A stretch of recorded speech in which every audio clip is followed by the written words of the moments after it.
ঘূর্ণিঝড় রিমালে উপকূলীয় এলাকায় ক্ষতিগ্রস্ত বাঁধ বর্ষা মৌসুমের আগে মেরামতে নির্দেশ দিয়েছেন প্রধানমন্ত্রী শেখ হাসিনা। পাশাপাশি সকল সরকারি কর্মকর্তাদের ঝড়ে ক্ষতিগ্রস্তদের পাশে থাকার নির্দেশ দিয়েছেন।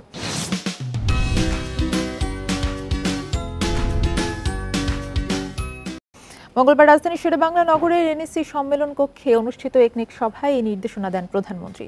সভা শেষে পরিকল্পনা বিভাগের সিনিয়র সচিব সত্যজিৎ কর্মকার জানান, রাত ২টা পর্যন্ত ঘূর্ণিঝড়ের খবর মনিটরিং করেছেন প্রধানমন্ত্রী।